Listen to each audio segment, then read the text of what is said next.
2K is at Gamescom in a big way, with basketball behemoth NBA 2K13, sprawling gun extravaganza Borderlands 2, and the longer than long awaited XCOM, all vying for the attention of press and public alike. I'm here in the massive Cole Messer to talk to what we in the industry call the talent behind this top trio of titles. Titles of games.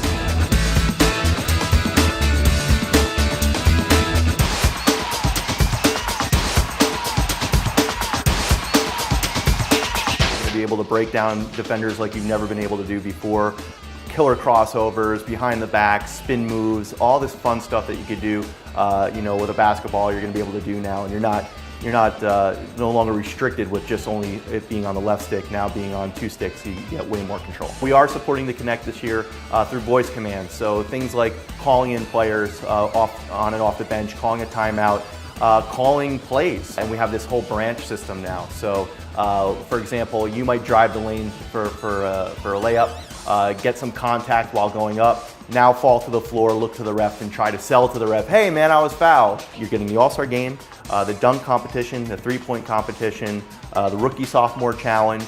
Everything that goes into All-Star Weekend is going to be in this DLC that wasn't available previously. So it's a great little added feature when you pre-order NBA 2K. So yeah, NBA 2K13 will be on shelves on October 5th.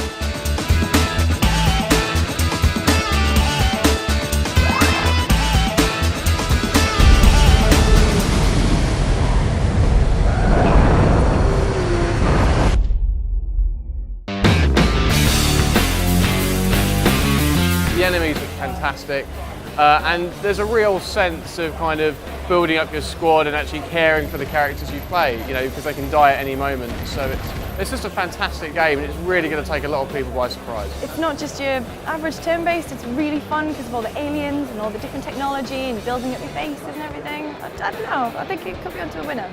In fact, I'd say that it's honestly my game of the show, in that I don't know much about it and it's blown me away.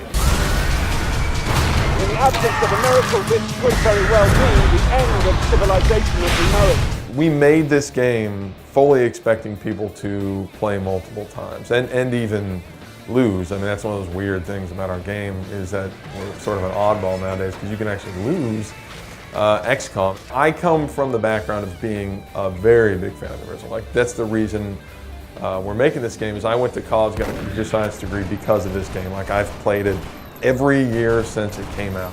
There were certain things that we knew, like these things, they're not just features, they are pillars where the way that they interact, it sort of creates that XCOM magic. And you can't really lose any one of them. You really only want to mess with those if you've clearly come up with something better. And it's hard to do because the original is such a good game.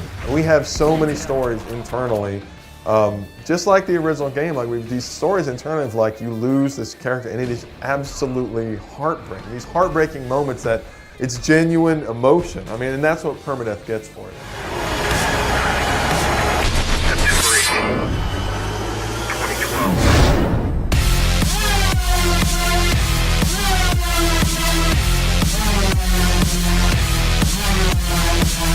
All the explosions bigger, all the enemies monstrous and more badass.